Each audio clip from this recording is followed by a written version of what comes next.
Today we're going to talk about pets and estate planning. This is part one of a two-part series. My name is Gregory Singleton. I'm an attorney in Minneapolis, Minnesota. I work for Signature Law, which is an estate planning and probate law firm in Minneapolis that serves the Twin Cities and greater Minnesota alike. Just as a reminder, if you like today's video, please feel free to smash that like and subscribe button below. It sure helps support the channel. So, pets and estate planning. Those of us that have pets know that they're part of the family. I have a dog. She's an American Staffordshire Terrier. She's named Lady. I got her from the pound several years ago, and she is an amazing addition to the family. So I want to make sure that she is taken care of when I die.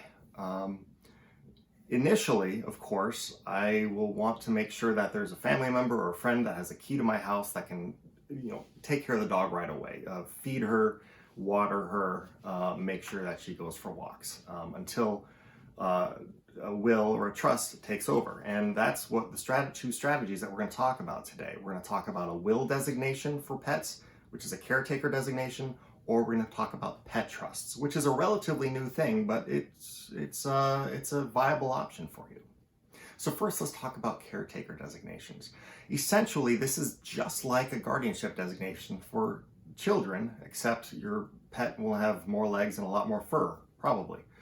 You're identifying someone who will take care of the pet after you die until the pet's termination of their life.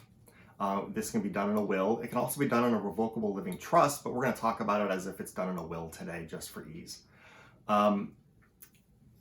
One thing that you might want to consider if you were doing a guardianship designation or caretaker designation in your will is giving a gift to the caretaker.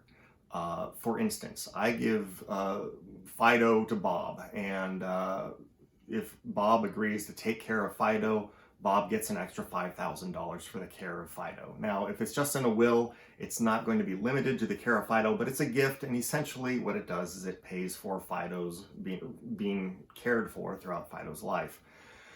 Now, we don't know when we're going to die, generally, and we don't know how old our pets are going to be. So one strategy that I've adopted in several cases is I've said they've got a dog with a life expectancy of 15 years, and the dog is expected to live to 2030. For every calendar year from the date of my death until the 2030, the caretaker gets $1,000 out of the residue.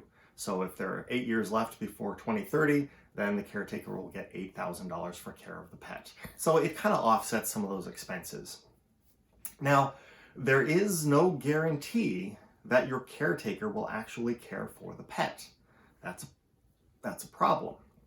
The caretaker could take Fido and take the cash and immediately drop Fido off at the pound. There are evil people out there. So let's talk about another option that might address this. In 2016, Minnesota adopted the Trust for Care of Animals statute. It's Minnesota statute 501C.0408. This is a pet trust statute. We are the last state of all 50 states to adopt a pet trust statute, but now all 50 states have them. There are certain requirements that you have to meet before you leave your a trust to your pet or have your pet be a beneficiary of a trust. First of all, the pet must be alive when you die. Kind of obviously, there needs to be a beneficiary for the trust. Second of all, the trust must terminate at the death of your pet. If you've got multiple pets, let's say you have 3 cats and you leave a trust for all 3, the trust will terminate at the death of the final surviving cat.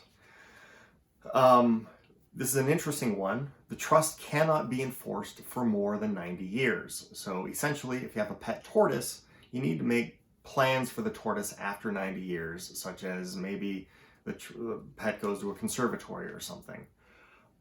Finally, at the end of the trust, the remaining money in the trust needs to go somewhere. You can designate someone that it will go to in the trust, such as my brother or my sister or my mom or my dad or my children, or it'll automatically go to your heirs as if you died without a will.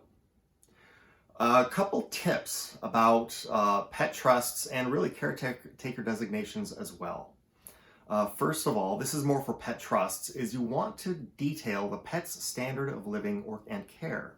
If you leave $10,000 to care for a parakeet, and part of the care is that the parakeet gets a certain type of food and has a certain type of cage, etc., then that needs to be outlined in the trust. Otherwise, there's no guidelines for spending the money. On that note, you can have identified in the trust a trust protector. And essentially, we'll talk about this in another video, what a trust protector is. But in this case, what they would do is they have the right to go inspect the home of the caretaker and make sure that the pet is living up to the standard of care that is prescribed in the trust.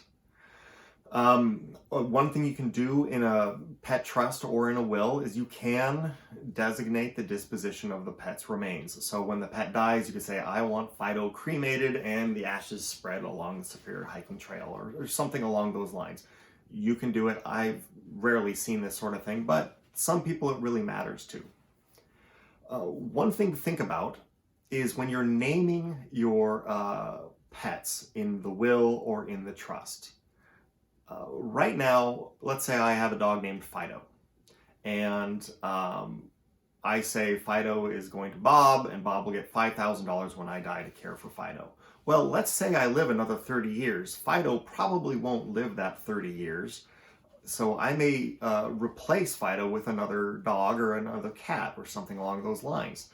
I want to make sure that the will or the trust transfers to this new pet. So make sure that the language of your will or your trust says, I give this $5,000 to Bob, provided that Bob takes care of Fido or any other animal that I adopt as a pet, and from here to the day that I die, or something along those lines. That's just off the top of my head. I'd probably write it much cleaner than that.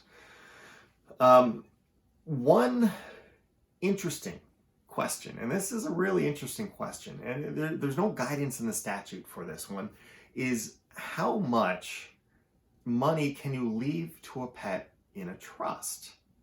Now, the law in Minnesota has only been around since 2016, so we really don't have an answer to this. But it seems reasonable that you could leave $5,000 to care for a pet, or $1,000 per year to care for a pet, or maybe $2,000 a year. But what if you tried to leave $5 million in a pet trust to your dog Fido? Is that allowed? Is that reasonable? If it's not allowed, what is the limit? What's the standard where we determine if something is allowed or not? Is it just a reasonable amount? We don't know. Eventually, somewhere down the road in Minnesota, someone is going to leave their dog $10 million, and they're going to disinherit one of their heirs, and the heir will come up and challenge the trust and say, that's ridiculous. I need to have that money, and I was improperly disinherited, or some other legal argument along those lines. Until that day, we just don't know. So do what you want. Hopefully it will be enforced. Now, in part 2 of this 2-part series, we're going to look at some of the crazy historical examples of people making pet trusts and what money they've left to their pets, the millions of dollars that have gone to pets by famous people. So stick around for that. It's going to be kind of fun. But for now, pets are part of our family. And because of that, they're part of your legacy. And we need to make sure that they're cared for in your estate. And there are several strategies for doing so. So find out which strategy makes most sense for you, and make sure to not forget it when you're doing your estate plan. I hope you enjoyed today's video. It was a lot of fun to make. If you did enjoy the video, please feel free to like and subscribe below. If you have any questions, ask them in the comments. I'll be sure to get to them. And until next time, this is Gregory Singleton with Signature Law.